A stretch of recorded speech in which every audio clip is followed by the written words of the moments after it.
Hello, NAAIA community. Get ready to relive insightful discussions, gain fresh perspectives, and be inspired by the wealth of knowledge our community has to offer. Let's dive into another episode.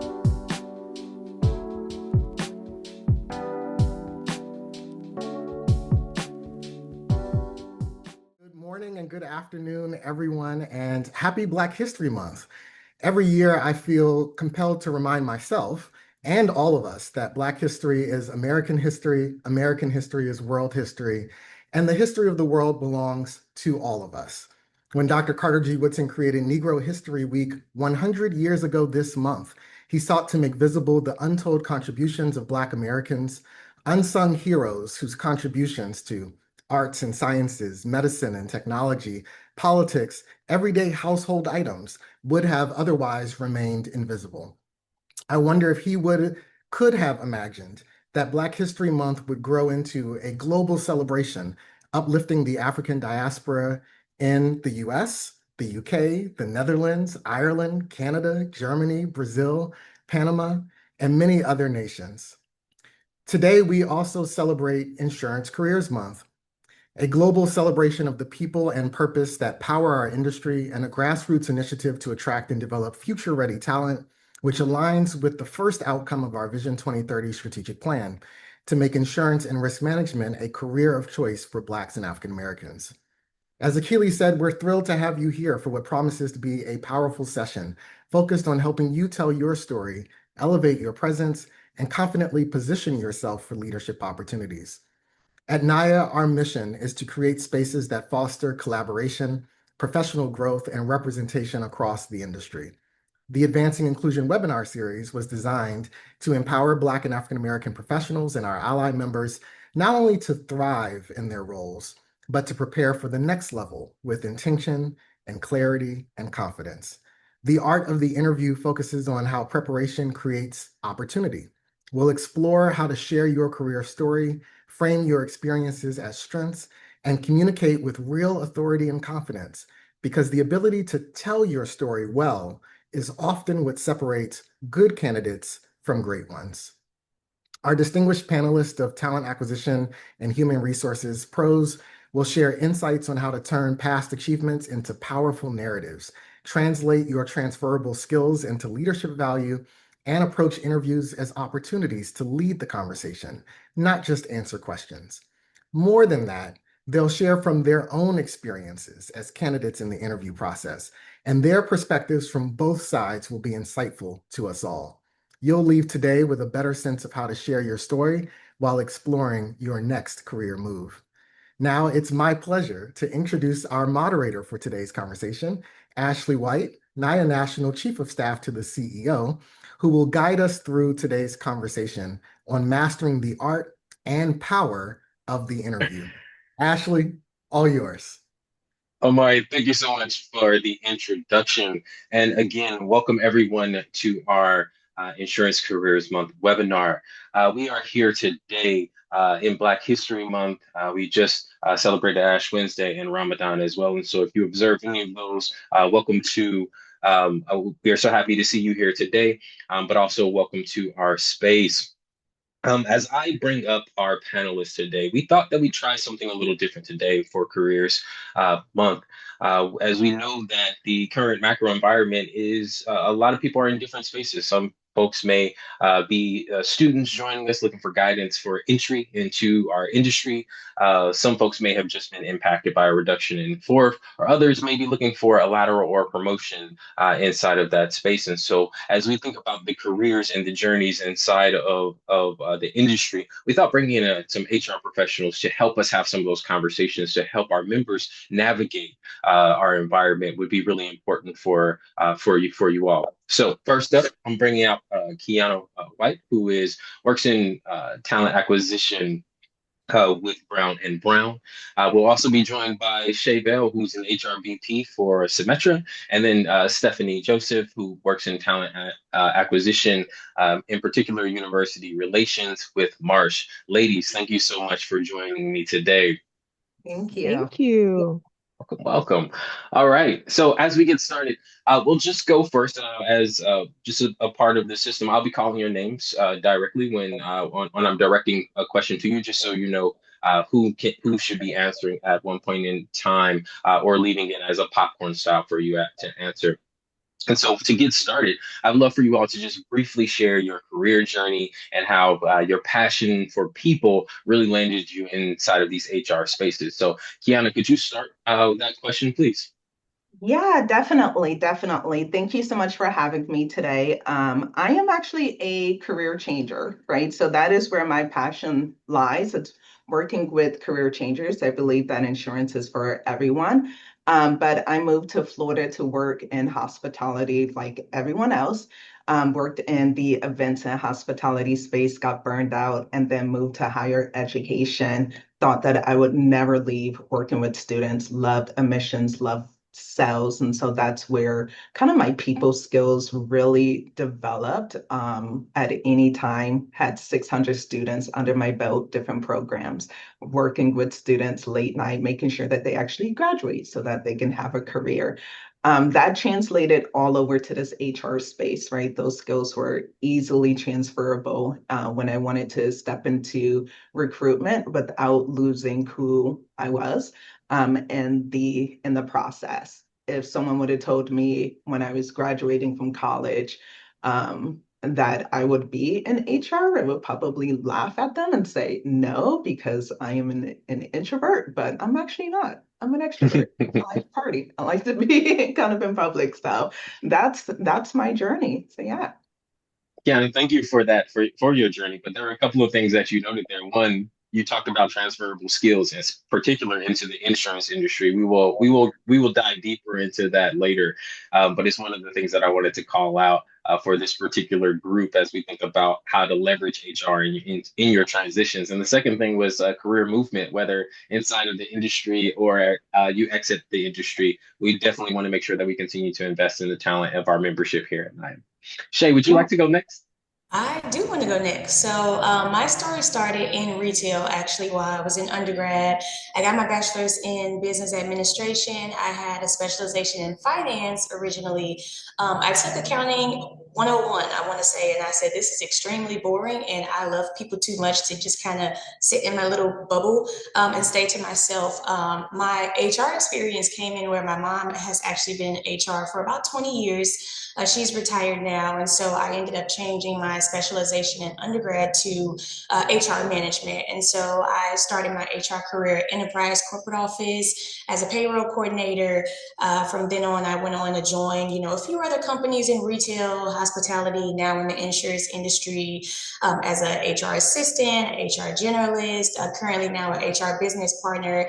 And I think for me, where my passion for not just people, but HR overall kind of stemmed from is before I was in the HR space, there was a dark cloud over HR, and I knew that I wanted to change that stigma. I knew that I wanted to be someone that can change the perception of employees feeling like, companies are only for themselves and they're not for the employees. And so when I transferred over to that space, I think I was able to create a much better impact, and I think that I've been able to change how people view HR. I see the comment. I'm sorry here. I think I've been able to change the stigma of how people feel about HR, and I think the personality that I have, the bubbliness, and the way that I'm able to connect with people on a level that lets them know, like, hey, I'm not just an HR professional. You don't have to tense up when I come in the room. I'm just Shay, and we're here to have a good time. So I think that's where my passion stems.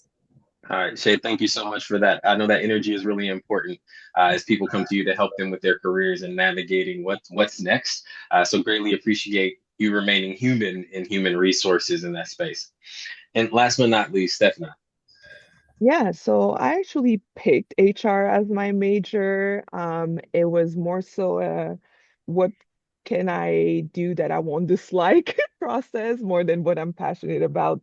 Also, I thought there was no math, and this is where I was wrong. There's definitely math in the HR degree That's path. that's a bad. So that's that's essentially how I picked HR as a path. So I studied, and then I started my career as an HR coordinator.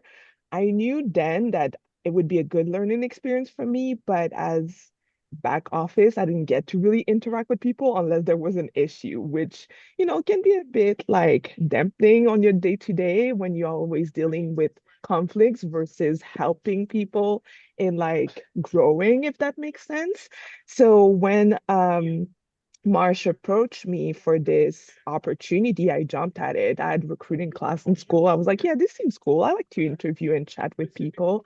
So I took on the role with very little experience. And I think this is when I discovered an actual passion for people, as in like seeing their development, coaching them. And it so worked out that I started doing early career. And that has become my passion, my bread and butter, just seeing the growth of people that you may have hired from internship. You met them in on campus one time having a conversation, and then you see them through the process, and 5, 6, 7 years later, they're some kind of manager somewhere, and you're like, oh my God, this stemmed maybe from that first conversation that we had. And that's part of the things that I love doing to this day. Just coffee chat me down, resume review me down. I will continue to do it. I think I just love to see people win. Yeah, I love that. I love the you love to see people win element of that. With that, I'd love to stay with you for a question because as Shay mentioned, when you talk to HR, people usually feel like, oh, I only talk to HR when there's something wrong. However, your roles are actually designed to help people navigate their careers, and particularly as a TA consultant, you're one of the first conversations that people have when they engage with the company. How can individuals leverage you as continue to their career to be better, to show up better as they're navigating whatever factors they may be navigating? I think we need, like anyone that knows a TA, recruiter, whatever you call it at your company, you need to use them as a resource. You see a role, go and talk to them directly, right? What you see on paper oftentimes is not necessarily the reality. In some cases, Mm, hiring managers say their thoughts, the thoughts are on the paper. You're either a fit or you're not. If you don't meet these boxes, I'm not interested. But oftentimes there's leverage. There's experiences that you do have but you won't know about it until you have this conversation with the recruiter. And a coffee chat, a LinkedIn message doesn't cost much to recruiters. And I'm not here trying to put work on everybody's desk because we're all super busy, but like a thoughtful note sent to me will I will find time to help you out. So if you have recruiters in your circle or within your company, if you're looking to do a lateral or promotional move, go to them first, figure out who's the right person, go to them first, and has to have a very transparent and confidential conversation with them about, hey, about this opportunity. What do you think? Do you think higher line? What do I need to essentially breach the gap if there is a mhm, gap?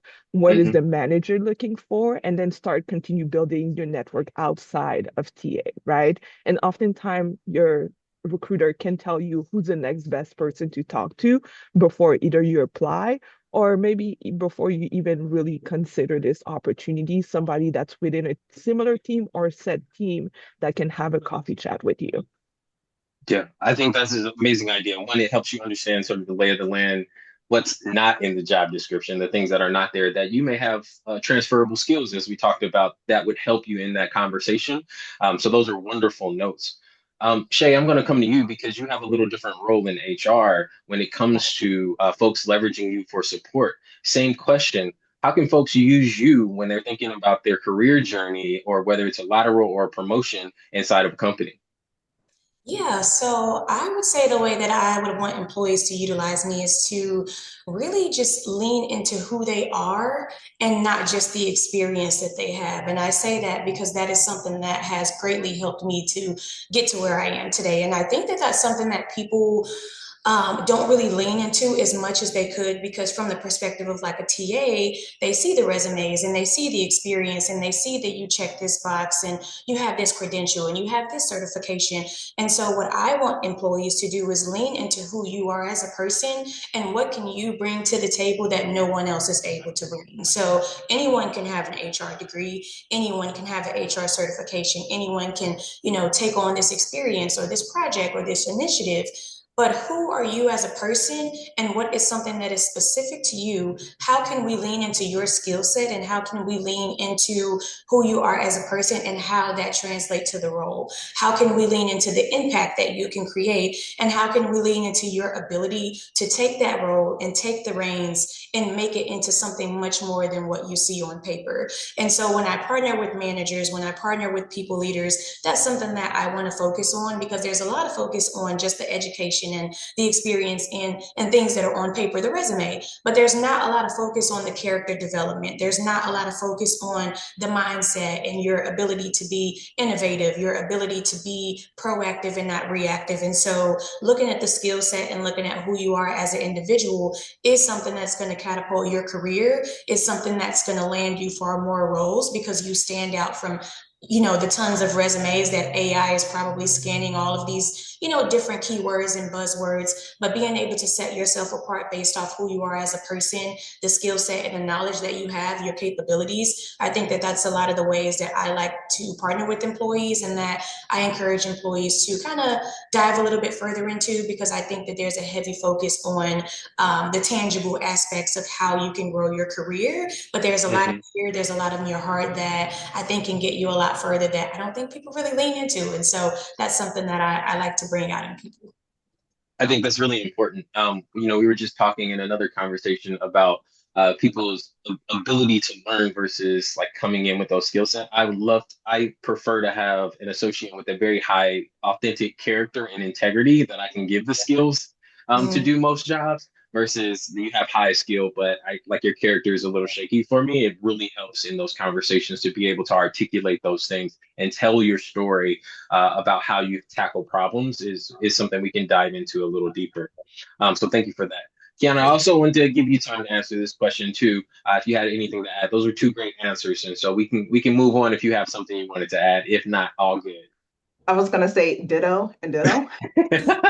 So same and same bring you out. We can teach the skills. So we can build up those skill sets, but who you are, how you show up, that's Yeah. that's one in a million. So ditto. Yeah. Let's go back to your transferable skill conversation. Yeah.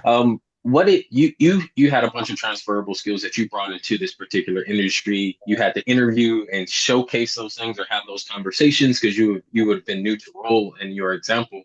So what advice would you give to someone transitioning into a new role or discipline inside of insurance? How are they identifying what they want to do or framing those transferable skills? How would you recommend they set those things up? No, great question. So I'm going to kind of use a little bit of my experience and what I was able to do to prepare for this career because I joke and say I'm not changing my career again. So I'm stuck in this role. Um, Look at the roles that you want to be in, right? So do a quick search, whatever it is on websites or LinkedIn. Look at the people, look at the roles that you want, and then look at what you've already been able to achieve and start pulling in some of those keywords. And that's where you're easy can hit those easy transferable skills in. And that's what I did. I had someone take a look at my success working in admissions and sales and events and awards and said, okay, she worked with 600 students. This is managing a pipeline. She worked with stakeholders.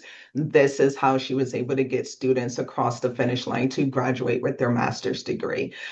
So taking a look at the role that you want and then apply those transferable skills to that. You have a lot of skills, people just don't realize it if they're coming in from like a different industry or from a different role. And to Stephanie's point, rely on us, our internal TA team, to have that conversation with you and say, these are the required skills. These are some of those must-haves or those kind of iffy haves that you can have. That's great. If you don't have it, we can train you. So I really think just being really intentional about the roles that you are applying to, just don't Hmm. stick resume to everything, but be really intentional so that your resume can speak to those roles and those leadership skills that you have. Yeah. Thank you so much for that. You brought up an interesting point about being intentional and, AI scanning a bunch of resumes as we go through. So how are you setting yourself apart with those transferable skills? Shay, I'd love to come back to you with this question because you also didn't wake up one day and say, "Oh, when I grow up, I'm going to be in HR." And so, what advice would you give someone with they're transferring to a new role or discipline, knowing that they have to set themselves apart because of all the resumes that are coming in and business partners who know folks who may fit the role as well. Yeah. So I would say to just focus on what you already do well and not what you haven't yet learned. And so, what are your strong suits? What are some things that you are just a rock star in? And how can you use those to succeed in whatever the new role is? And so, when I think about the advice that I would give, I actually imagine like a Venn diagram. And so, on this side, I kind of wonder what skills were needed, what skills of yours were needed to do your prior role that made you successful. What skills do you need in the new role that you're looking to move into that you would need to be successful, and then what skills align in the middle? And I think that that should be the focus, because it is intimidating to move into a new space where you feel like, hey, I've never done this before, I don't think that I'm going to be super good at it. However, you'd be surprised at how many roles really align to each other or are kind of parallel to each other. And so I would say to just focus on what you already know how to do and kind of save the rest for later, because whatever role you're stepping into, they're going to have to train you for it. So just focus on what you know how to do. Really be a rock star in those things. Really be a subject matter expert and what you're very confident in, and then the rest can always come with time. So I would focus on that.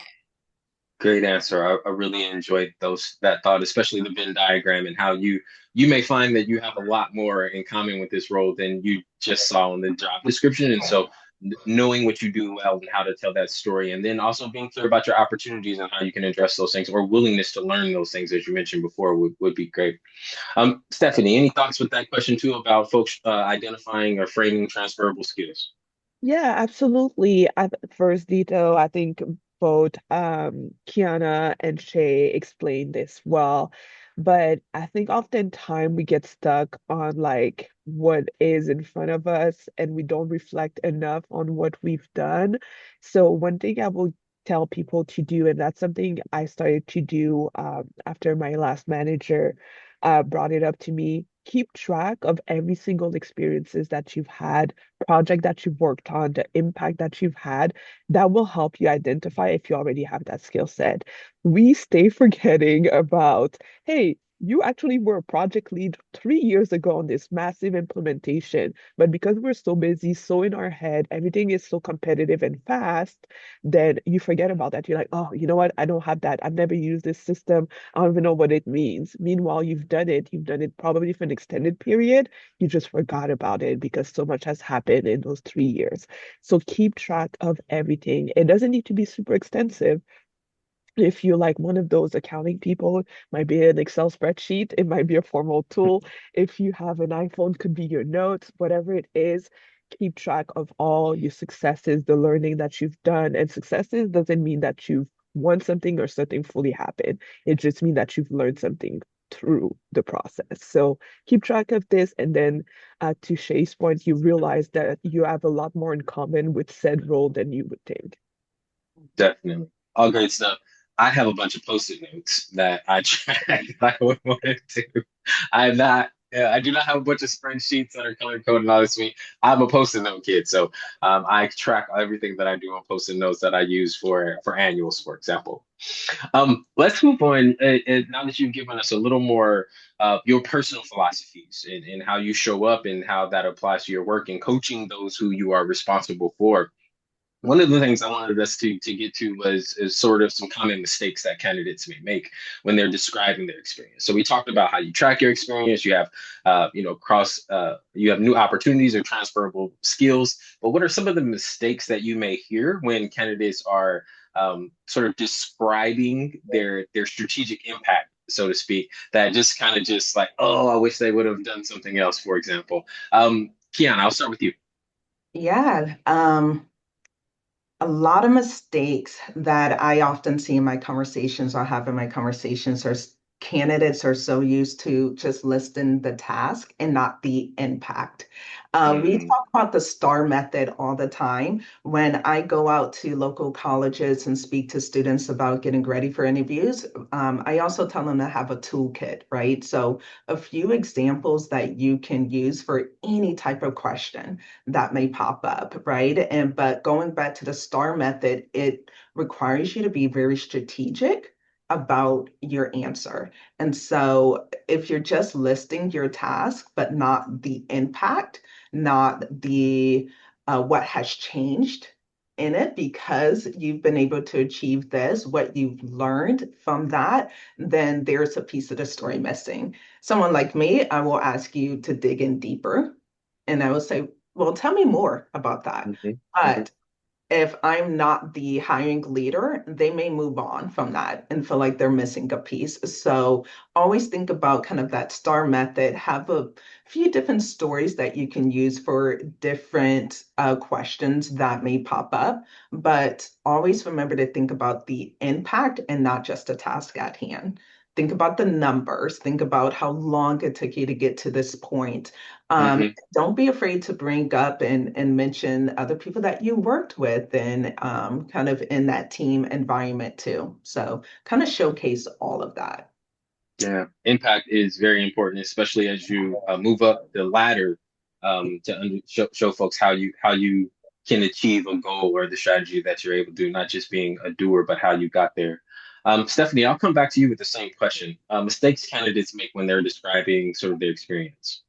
Yeah, I would echo what Kiana said, and I would add, and I don't know if, it's me being biased, being part of this community, but what I found is that we diminish a lot of the things that we do. Like we're not able to fully confidently brag about it. And I want to hear more about the bragging. Like you has helped the company save, I don't care if it's 10 cents, but you found that 10 cents somewhere and the processes has now been put in place. So every year we can add to the 10 cents, right? I think oftentimes, and especially in early career, you'll find people focusing on the task, like Hannah was sharing, but tell me more. You don't tell me the result. Like, is it now a processes that we've implemented past you? Were you able to present in front of a senior panel after that? Your idea was it explore further?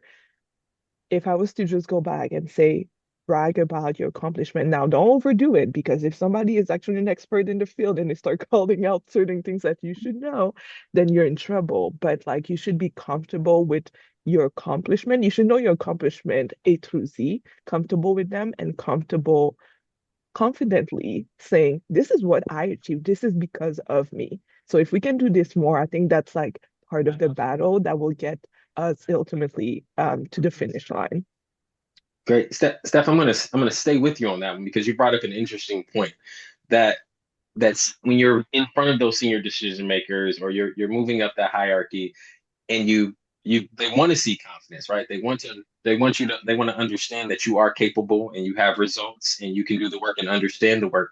How do you balance that confidence with humility, given some of the spaces that we are in and probably why people don't toot their own horn, as we've been talked to maybe code switch or shrink in spaces. How do we bring that confidence, but also a humility when we're sharing our confidence to make sure that we have that balance. That we have the skills to do the job, but also don't come off as offensive in the space. Absolutely. So I think like partly, oftentimes it can be tone.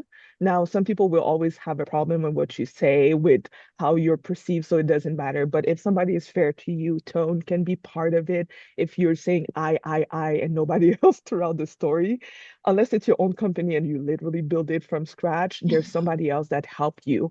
I'll give you a quick example. I went to this student event a few weeks ago. I met with the director of outreach, right?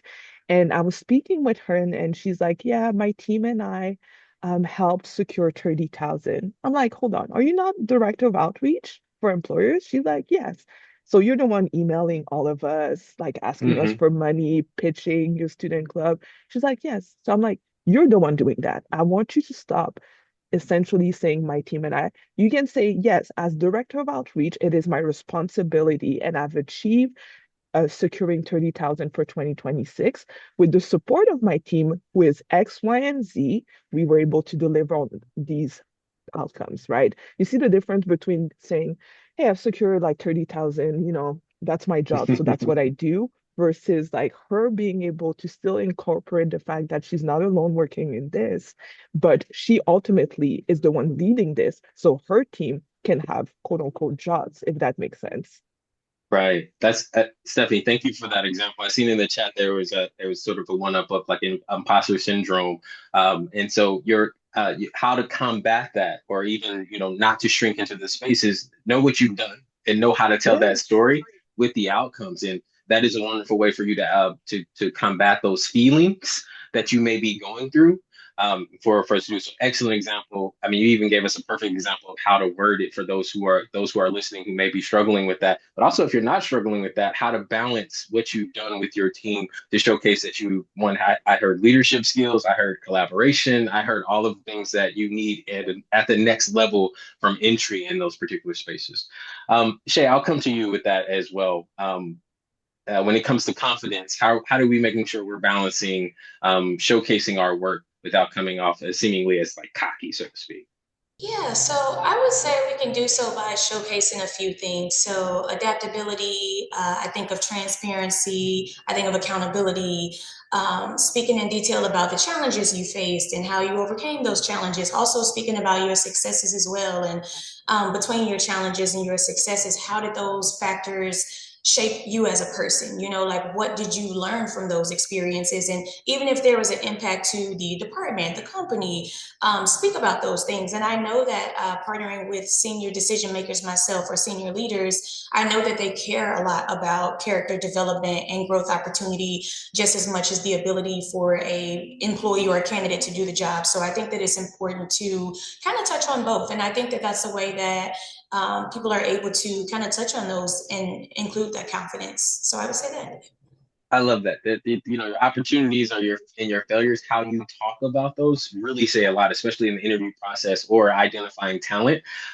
There are always mental notes, especially when you're with senior leaders, where they have those thoughts like, "That's very interesting. How did you problem solve? How did you grow?"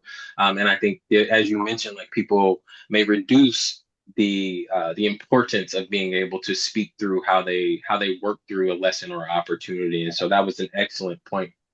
Quiana, any thoughts around confidence when you talking your stuff and not shrinking into a space? Talk that talk.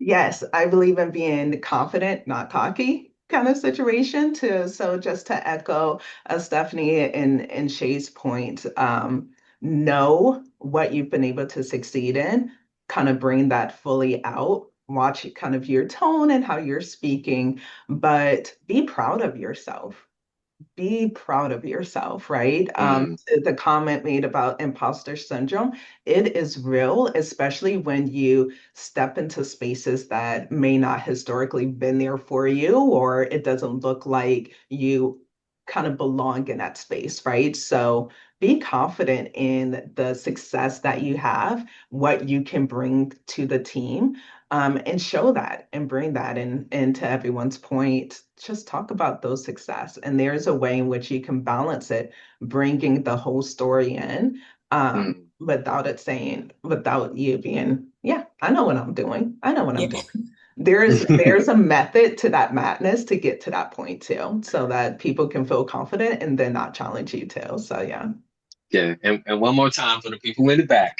Be proud of yourself. Like Be proud of yourself. yes, be proud Yeah. of yourself. You've been doing the work. You have Mhm. earned this space and this seat for sure. Yeah. Um, when at the top of the conversation, we've seen reduction in forces come into companies and thoughts, and not to harp on some of the negative impacts in the space, but also how should someone approach an interview who may have just been a part of a reduction in force? How should they talk about that if they have the opportunity to get a new role? Kiana, I'm going to stay with you for this one.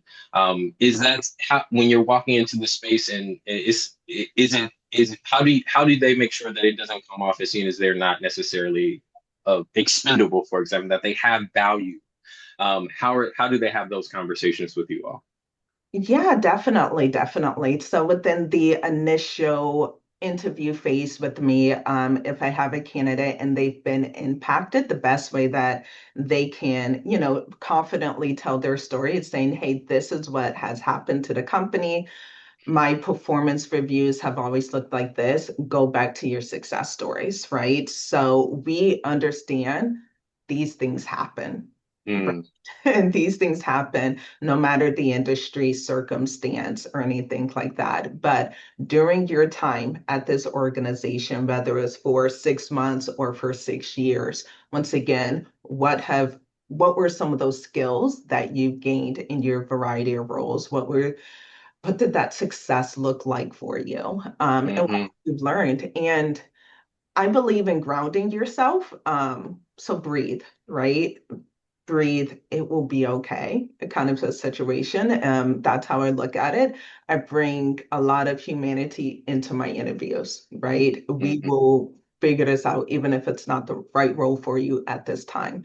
But like I said, it's something that we see in different industries right now. Still hmm come with your kind of just with your best self, speak to your successes. Know that Yeah. it's not based on performance or anything like that. Be able to still tell that story and how you can bridge that gap and come to that next company and rock it there and be confident. Yeah, I know that as a person who's been a part of a riff previously, it was hard for me in particularly to have that conversation. But I think that your notes on humility, recognizing that that situation may not, it doesn't showcase the value that you brought, or Right. the experience or diminish the experience with that company. And so I was hearing those nods within the space, and when you're talking to your talent acquisition professionals or recruiters, that you can have those conversations confidently as they recognize where industries may be currently. Yeah. Stephanie, I'd love to bring that question to you as well. Any other additional notes on if you've been impacted by a riff, coming into that conversation to ensure that you showcase value as well? Yeah, I love what Kiana said. I would say don't wear it on you. And I know it's hard because sometimes like you feel like, oh, I need this job. So like, but it shows your demeanor is not that same confident person that you were maybe a few weeks ago, a few months ago, whatever the case may be. So whether it's a pep talk right before, like show up in a way that's like very confident once again, even if you have to fake it a little bit for that, phone screen or that interview, don't wear it on your face in your demeanor because then you kind of signal something to the person that's speaking to you oftentimes. And if it's not someone that's caring and empathetic, like Kiana, for example, then automatically I've heard this before, but the vibes were off. And it's like, oh, that's not an excuse, but I guess. So I think to her point, like being able to mentioning, hey, this happened at my company, X amount of people were affected, but I would like to tell you more about what I've been able to achieve in this role, what I'm looking to achieve in this new role, Hmm um, and try to keep it at that. If they have more question, answer them as honestly as possible, as transparently as possible, but I would not harp on it. Definitely. Hey, I know y'all listening to Stephanie. She's giving y'all the script. She's literally telling you what to say to work through these particular issues. So I hope that you all are taking notes in this particular space. I see the chat clapping and wanting up those thoughts. But this is a real conversation, and so we come here to have these conversations to make sure our membership is prepared, or if they are going through hardships, that we give them the tools to be able to be successful on the other end. So again, I'm gonna just a brief thank you for you ladies, as we have about 20 minutes left in this conversation. But I can see in the chat that people are appreciating your notes and the thoughts that you have. We're going to move to a Q&A section out of in the chat box here in about 10 minutes. So I have a couple more questions for you, and then we'll go to the Q&A. Shay, going to come to you with the question, different topic. Sponsorship and visibility matters in the industry for sure, just as much as performance in a lot of cases as we look. And so, from your perspective, how can professionals build that kind of internal reputation that makes decision makers already, leaning in before the interview even begins? Yeah, this is a good one. And I think it applies to, again, how I kind of landed myself at the top a little bit. So I would say to really put yourself out there. take on projects, take on initiatives to gain that exposure towards people that you would likely never come across in the company. And so as an HR business partner, I partner with many managers in my company, but it's been through many projects that I've taken on. So I've led like our diversity, equity, and inclusion work streams. I've facilitated manager trainings. I've presented in departmental meetings, all manager meetings, things like that. And those have been probably the most imperative to giving me that exposure and giving me the ability to have my name and my reputation precede me. I've had times where I've met with employees at company events and they're like, "Oh, you're Shay." And I'm like, "I don't know if you mean that in a good way or a bad way. So I need you to give me a little bit more context." And so I've gotten so much feedback from leaders that I probably I don't even know who they are. And they're like, "Hey, I saw you in this meeting and I like that question that you asked." And I think that allows you the ability to have your name and have your reputation in rooms that you don't even know exist. And I know that there's a lot of temptation for employees to just come in and do their job and log out and not really participate in anything extracurricular, and I'm just going to do my job, I'm just going to get paid for this, and that's going to be the end of it. However, not stepping outside of your box, and I know we don't like to work more than 40 hours sometimes, but taking that extra step to join that project or join that initiative are some things that will get you in front of people that you otherwise may not have ever come across. Because like I said, anyone can have the experience, anyone can have the tenure, anyone can have the knowledge, but not everyone is you. And so with that, it's important for you to lean into things that can expand who you are as a person outside of the duties and the roles and responsibilities that you have. And so I really encourage for, everyone on this call and then the people that I partner with to take a step outside of your role, because you may be surprised how someone comes across you. And if they have an opening, they may say, "Hey, I have an opening for XYZ role. I saw Shay in this meeting and she has incredible public speaking skills, and I want someone like that." That may not be, something that I would have ever thought that I qualified for. But because this person saw me in this random meeting that I just spur of the moment volunteered for, that has landed me a spot on their desk where they're like, "I want that person for this role." And I think that a lot of people aren't cognizant of that. And I think that they just kind of like depend on the career ladder and I'm going to get this certification, I'm going to take this class. But sometimes it's the little minute things that you don't think are going to make much of an impact that lands you in the spaces that you are in. So I would encourage that. Yeah, as like those small steps can lead to a very long journey of looking back, you're like, how did I even get here? And it's like, yeah, you made that small decision that landed you on a desk, or somebody had a conversation, and that visibility really helps you. Now, as you mentioned, like performance is like the key to admission, but like what seat you take is really about how you navigate that space. And so continue to do your job well, and then keep taking opportunities. Is what I heard from you. Stephanie, going to come to you because your career focus is a little different. What Yeah. about for those college students who aren't in the room yet, right? They aren't even in the space. How should they think about visibility and getting into the career, as we may have some students on the line today? Yeah, one thing that I've seen successful students do well, to Shay's point, just being involved. What do you do outside of going to class? And this on all aspects, because when I look at your resume, I know you go to school, but you have to be doing something. Do you have a part-time job? Do you like to give back to your community? Maybe you've been going to church and you've been giving back to your church this whole time. Tell me more about who you are, right? Whether it's on paper, come to the events. Now, it doesn't show, but I'm an introvert. I like going to events. I'm like, whoo, child, after a while, I can't do it.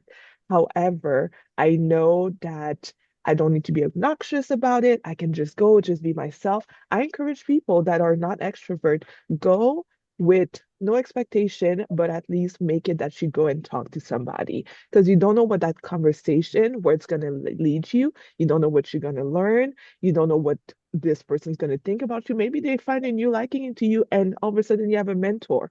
It's not always about getting into a job. Sometimes it's resources that you're going to get out of it, information. It could be something as simple as a pen, who knows?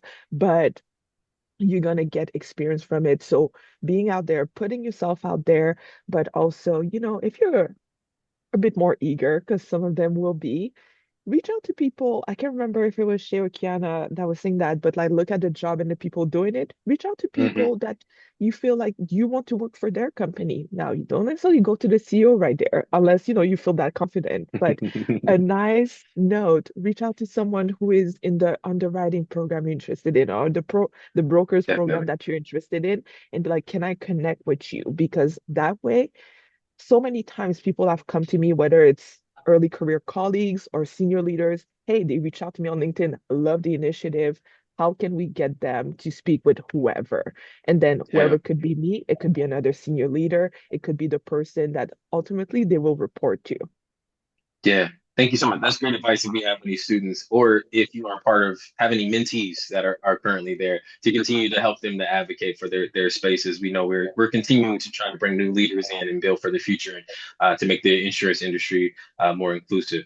I'm going to ask one more question, and it's going to be sort of a lightning round for you all. So answer it as quickly as possible so we can get to a few questions that are in the chat for us. I'm going to start with Kiana. And so, Kiana, looking back on your own journey, what's the most important lesson you learned about advocating for yourself during interviews and promotion? The most, The most. the most important. Numbers, numbers, Uh, numbers, numbers. The mm, results matter. And to Shay's point, sponsors, right? Mentors talk to you, sponsors talk about you. And so I've been able to climb in my recent role how quickly because of my numbers, but also the sponsors. But to me, my career journey, it wouldn't be where it is, and I wouldn't have the accolades if I didn't say these are the numbers. And thankfully, I had people along with me to help track those with me. They taught me how to track my numbers and to be proud of mm. that. So yeah, numbers. Thank you.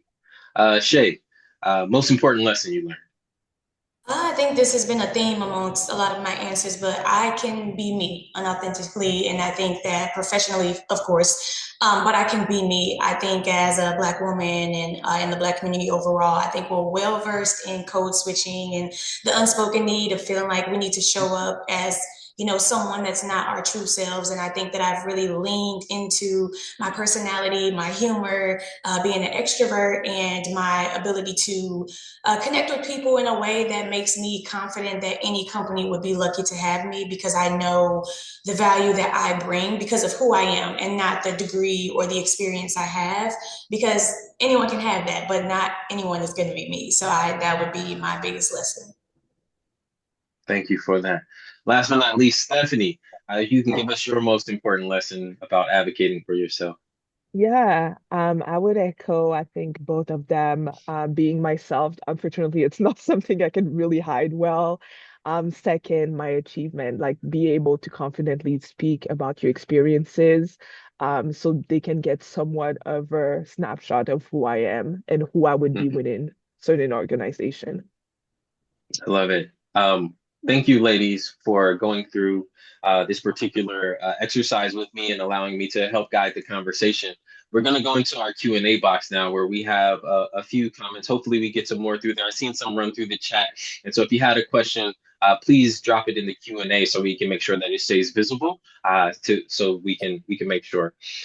This is from one of our anonymous attendees, but I think it's really important, given especially some of the conversations that we had.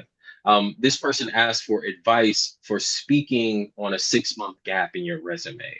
And so I'll let whoever would like to talk through how you have that conversation with recruiters or HR professionals in that journey when needed. Go first, if that's fine. Yeah. So I actually had a 6-month gap before, and I would say that one of the ways that I would speak to it is to speak to what you did during that gap to prepare yourself to enter the workforce again. So one thing that I did was share information about some of the HR books that I read, some of the HR courses that I took, some of the internships that I applied for, anything that you can share to showcase what you've done in that period of you being stagnant, so to speak, and not being in the workforce, I think that that's something that would be super helpful and super useful, because we get it, things happen, like we talked about layoffs and reduction in force and things like that. It's all a part of the work cycle. It's something that could or couldn't happen to someone at any point in your life. And so I think that the importance of speaking to what you've done during that time, it's what's going to help you bridge the gap of saying, hey, I left this role in January. Throughout this time, I did XYZ. This is how I've grown. These are the skills that I've managed. And this is what I've done to prepare me to enter this role in July. So I think that that would be a very useful thing to consider. Yeah. Quiana or Stephanie, anything to add on a 6-month gap? I think that was a great answer. Yeah, no, No. Shay's answer was great. And the 6-month gap can happen for any reason, right? And so when you get to a recruiter, right, even if it's just to stay home, just to chill for 6 months, just to take care of my kid, okay, that's what you did.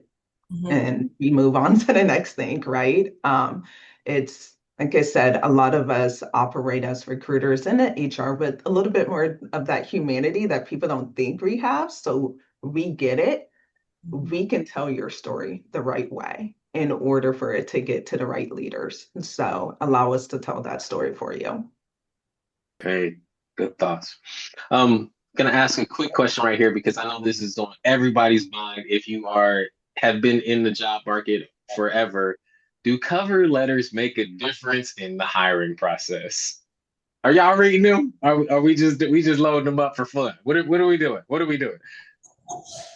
I would say if it's one of these requirements, please upload X, Y, and Z, and cover letter is one of them. Don't get full and not update, not uploaded because you don't feel like writing one. Don't half-ass write it either. That's oftentimes doesn't work out that well. And the reason being, I've been very often in rooms where people are like, well, they don't. Yep, looks like there you go. Oh, Look, people look did you lose like me? we did for just 1 second. It said Oh, what I okay. heard though. I know you were dropping gems because the face you got paused on was like she was about to say something really nice right there. But the last thing we heard was that you're in rooms where people often, and then we Oh, paused. yeah, so oftentimes that document is missing, your application is declined because you don't read instructions. That's how a lot of people can essentially read it. So you don't want to be that person. Does it matter? Honestly, if I'm being completely transparent, it's going to depend with who you're talking to. Some recruiters want to understand, like, your biomedical major, why you're applying to be in our construction business, and the cover letter will be the why you make it to the next round. Because depending on how many applications there are, we may want to go and align with people that we feel would be a longer term fit or a more close fit, just based on numbers, on nothing else but numbers, right? But I will say if it's required or if you feel like it can help your application, upload one, but make sure that you write it very thoughtfully. Thank you, Stephanie. Kiana, did you want to add anything? I seen you nodding a lot. Give us your thoughts. I actually read cover letters. So that's why, because it's typically not a thing anymore, right? So, but I actually like to read them. Do you need them all the time? No. But for me, kind of going back to my experience as a career changer, or to Stephanie's point, if you graduated biomedical engineer degree and you want to go into construction risk, tell me the story why that your resume may not be able to tell me on that. So I really think that it depends and it catches a lot of mistakes. I've seen cover letters with the incorrect company names or anything. And I'm like, oh, we can't do that here. So, but I love stories and storytelling. And so cover letters for me, it can quickly tell your story. It really just depends on the role and the reason why you're going to submit that cover letter. If you're going to submit it, be intentional about it because you never know who's going to read it. All right. We have time for, well, two more questions. We'll see how fast we get through this. But there was an interesting one because I know that it comes up a lot, particularly for folks that are looking for roles right now. And the question is, what are your feelings about using AI and resume builders for your resumes or cover letters? And anyone can take that question. I tell students to use AI. Like normally, if you have a draft of your resume, use that as a base. It's good for you to use kind of like those brain cells to put to paper whatever you've done, and then use AI to polish it. Make sure you double check what AI spits out, because sometimes I look at certain things, I'm like, I don't think you work on a 2 million project and you let it yourself as a summer intern, right? So make sure, be very mindful of the information that is then put out based on what you fed it. But I'm not against it. Like use your own strength, because you have to put a prompt anyway. So use your own strength, your own personality, so it comes across like somebody wrote it, versus like we can tell oftentimes when it's fully AI, it's like nobody speaks like that in real life. So, yeah, use it as a tool. Don't make it do the work for you. Shay, Quiana, anything to add in that particular space? Ditto. I was anti-AI and now I use it for my weekly plans for food and workout. And but the more that you can use AI, the more that it can adjust to your tone. A little bit scary in that way because I robot. Yeah. But you can utilize it and so it can tell your, to Stephanie's point, put everything together, right? But just make sure that your resume speaks in your tone, right? I actually went through that mistake having someone create my resume and I looked at it and I was like, I think this is right, but in my interview, I can't explain this, right? So make sure that whatever AI gives out to you, you can confidently say back to me. Hmm, definitely. Shay, final thoughts on this note, and then we will be wrapping up. So feel free to share or give a closing thought for us. No, I think they hit on some great points. Oddly enough, a lot of the feedback I've gotten is that there's a lot of candidates that don't know what's on their resume. So just make sure that the information that you're including, you can speak to the storyline and Yeah. using AI again as a tool and not something that you're heavily reliant on. Because you work the jobs and you know what you did. AI just knows what you're telling it. And so if that's not adding up, then AI is doing more harm than good. So I would say great points from both. Well, ladies, that concludes our conversation today. Thank you so much for your expertise. Thank you for watching this flashback episode of NAAIA. We appreciate your time and hope you found the insights valuable. Stay tuned for more enriching content. Until next time, thank you for being a part of the NAAIA community.